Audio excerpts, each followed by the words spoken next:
2024 লোকসভা নির্বাচনের চতুর্থ পর্যায়ের ভোট গ্রহণ আর মাত্র হাতে গুনে কয়েক ঘন্টা পর আজ বীরভূম লোকসভা কেন্দ্রের বিজেপি প্রার্থী দেবতনু ভট্টাচার্যের হয়ে ভোট প্রচার করলেন ত্রিপুরার মুখ্যমন্ত্রী মানিক সাহা। সাঁইথিয়া শহরের ফায়ার ব্রিগেড অফিসের সামনে থেকে ইউনিয়ন বোর্ড পর্যন্ত একটি পদযাত্রার আয়োজন করে বিজেপির তরফ থেকে। এই পদযাত্রায় উপস্থিত ছিলেন ত্রিপুরার মুখ্যমন্ত্রী মানিক সাহা তথা বিজেপির রাজ্য মুখপাত্র শ্রমিক ভট্টাচার্য, দুবরাজপুর বিধানসভার বিধায়ক অনুপ সাহা সহ অন্যান্য নেতৃত্ববৃন্দ। এই পদযাত্রার শেষে ত্রিপুরার মুখ্যমন্ত্রী মানিক সাহা কি বললেন সাধারণ মানুষের উদ্দেশ্যে, চলুন শুনে নিই।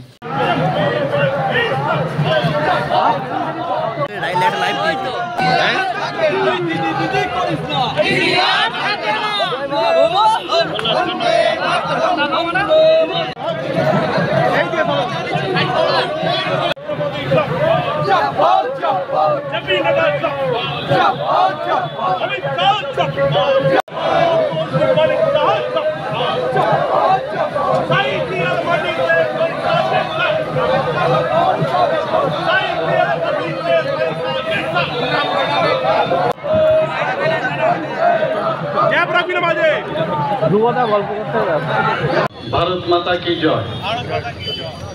বন্ধুগণ, আপনারা জানেন যে আসন্ন লোকসভা নির্বাচনে যে চতুর্থ যে আমাদের যে ইলেকশন হতে যাচ্ছে লোকসভার চতুর্থ স্তরে, তো সেখানে আমাদের এই বীরভূম কেন্দ্র থেকে যিনি দাঁড়িয়েছেন সবাই ওনাকে জানেন, আমাদের সবার প্রিয় এবং আদরণীয় দেবতনু ভট্টাচার্য মহোদয়। এবং 13 তারিখ এখানে আপনাদের মাধ্যমে বীরভূমবাসীর সবাইকে আমি আপিল করতে চাই, আবেদন রাখতে চাই, যদি বাংলাকে আগামী দিন কোন দিকে যাবে, দেশ কোন দিকে যাবে, সেটার যদি আমাদের আগামী দিন তার প্রস্তুতি আমাদের করতে হয়, তবে সকাল সকাল গিয়ে ওনাকে বিপুল ভোটে আপনারা জয়যুক্ত করবেন। বন্ধুগণ, আমি সব জায়গায় গিয়ে একটা জিনিস আমি খুব বলি, আমার এখন যেতে হবে, বেশি কথা বলবো না। এবার এটা কিন্তু এবারের যে নির্বাচন রাষ্ট্র নির্মাণের নির্বাচন, এখানে মোদিজি বারবার বলেন যে আমি গ্যারান্টি দিচ্ছি, এটা গ্যারান্টির নির্বাচন। আগামী দিন আমাদের দেশের যে সুরক্ষার নির্বাচন, আর্থসামাজিক উন্নয়নের নির্বাচন, সর্বাঙ্গীন যে উন্নয়ন আমরা সারা ভারতবর্ষে প্রধানমন্ত্রী নরেন্দ্র মোদীজির মার্গদর্শনে এবং ওনার নেতৃত্বে যেটা হচ্ছে তার নির্বাচন। এই নির্বাচনকে হালকা করে দেখলে চলবে না। বন্ধুগণ, আমরা এই দুঃশাসনের যেভাবে পশ্চিমবাংলায় চলছে কুশাসন আমরা সবাই দেখেছি। এবার এই নির্বাচনের মাধ্যমে আমরা যে টার্গেট আমরা রেখেছি, পশ্চিমবাংলার 42টার মধ্যে আমরা 32টার মতো টার্গেট রেখেছি। এখানে শ্রমিকদা আমাদের সাথে আছেন, সবাই আপনারা জানেন, আপনাদের ডিস্ট্রিক্টের প্রেসিডেন্টও আছেন।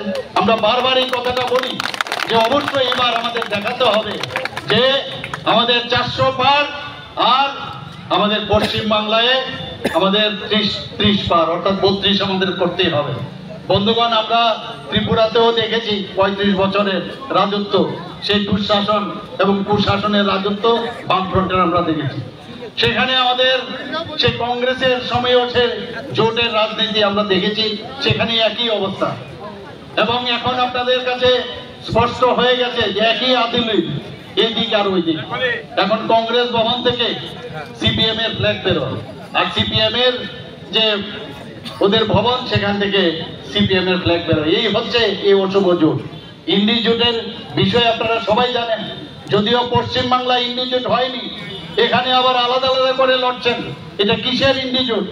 আমাদের মাননীয় প্রধানমন্ত্রী যে বারবার বলছেন এই জোটের কে আগামী দিন যদি হবে তো নাই, যদি ওরা সরকার যদি গঠন করে কে প্রধানমন্ত্রী হবে সেটা এখন পর্যন্ত ওরা ঘোষণা করতে পারেনি।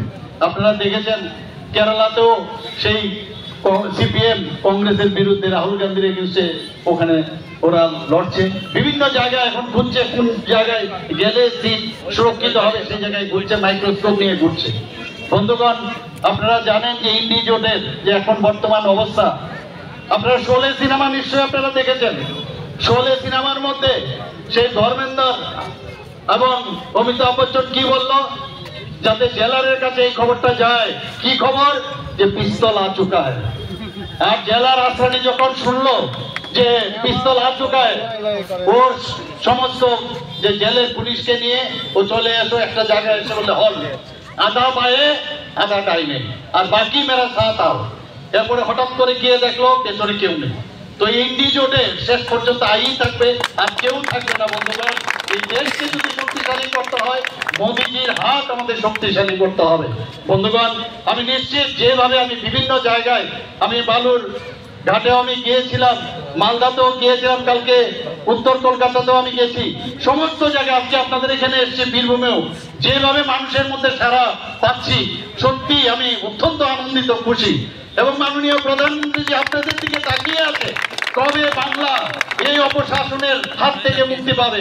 আপনারা সবসময় আমরা জানি what Bengal things today, what Bengal things today, India things tomorrow. এই জিনিসটার জন্য আমরা আগামী দিন আমরা সেইভাবে আমাদের, আমি এখানে যারা ইয়াং জেনারেশন আছে তাদেরকে আমি বলবো, আপনারা বেরিয়ে আসুন এই অত্যাচারের বিরুদ্ধে।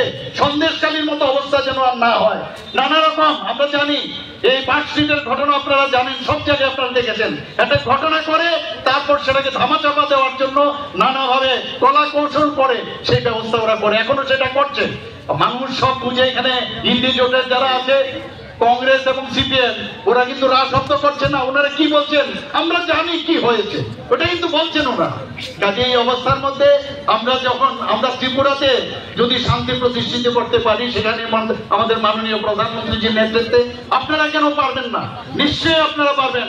এবার গত ইলেকশনে 1918টা পেয়েছেন, এবার অবশ্যই আপনারা 32টা, আমি যেটা বললাম আমাদের টার্গেট, আমাদের যশস্বী গৃহমন্ত্রী যে টার্গেট দিয়েছে, নিশ্চয়ই সেটা সম্ভব হবে। সবাইকে অসংখ্য ধন্যবাদ জানিয়ে, এবং সকাল সকাল আপনারা আগামী 13 তারিখ গিয়ে আমাদের যে ক্যান্ডিডেট, ভারতীয় জনতা পার্টির ক্যান্ডিডেট দীপ্ত ভট্টাচার্যকে আপনারা সকাল সকাল ভোট দিয়ে বিপুল ভোটে জয়যুক্ত করবেন। সবাইকে অসংখ্য ধন্যবাদ, সবাইকে অসংখ্য ধন্যবাদ। ভারত মাতা কি জয়।